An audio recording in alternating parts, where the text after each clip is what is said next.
外刊睇熱鬧，星島睇門道。4年一度嘅全球足球盛事正式爆發，從即日起到7月20號，每日上晝8點55分，星島中文電台為你送上最新最快嘅世界盃賽果速遞，掌握最新戰況。星島中文電台與你同步每一個入球，同你一齊見證王者誕生。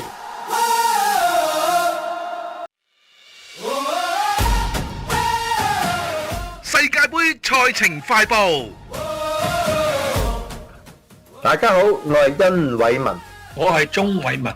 三藩市星島中文電台2026年世界盃特輯。鍾老闆，有邊幾隊波係已經肯定會出線入到世界盃32強嘅呢？ A 組墨西哥戰績2戰2勝，獲得6分，淨勝球3球。作為東道主之一，墨西哥喺 A 組連接擊敗同組對手，目前穩居小組第一，率先搶下32強嘅席位。 B 組美國戰績係2戰2勝，獲得6分，淨勝球係5球。同樣身為東道主嘅美國隊喺 D 組嘅表現係最強，首戰4-1大勝呢個巴拉圭，目前佢係2戰全勝，得到6分，係以 D 組第一名出線。韓國隊目前3分，暫列小組第2，爭奪第2名出線呢，目前呢都係處於有利嘅位置。今屆世界盃國際足聯有一條新規矩，喺球場上比賽嘅時間，球員唔可以遮住個嘴講話，球員揞嘴說話可以被罰紅牌出場。國際足聯為咗打擊賽事上嘅種族歧視或者用侮辱性嘅言論呢，喺2026年世界盃呢正式通過實施防歧視新規，俗稱嘅維尼修斯條款。當球員之間爆發衝突嘅時候，如果任何球員用手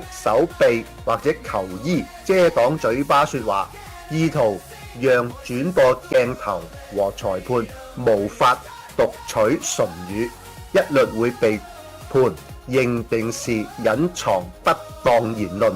並視同最惡劣的非友好交流，可以被直接判罰紅牌出場。2026年6月19日，世界盃 D 組第2輪，土耳其對陣巴拉圭嘅比賽，阿爾米隆成為世界盃足球史上第一位因為觸犯揞口條例食咗紅牌嘅球員。巴拉圭國家隊阿爾米隆穿10號球衣，係球隊嘅中場核心球員兼係隊長，被紅牌出場，仲可以戰勝土耳其，咁唔多唔少呢隊波係有啲運氣㗎。土耳其咧賽前咧世界排名係26嘅，分組賽2連敗咧，確認出局之後咧積分就扣減，7月正式結算，排名會繼續下滑啊！巴拉圭賽前嘅世界排名咧係52，雖然喺 D 組排名係最低嘅球隊，但係呢場比賽1-0擊敗土耳其後，世界排名就跟住上升啦。世界排名土耳其26，巴拉圭世界排名52，啱啱好係一個 double。嗱，咁我哋時間又到啦，咁我哋又要同聽眾講拜拜啦，我哋留翻下次再傾，拜拜。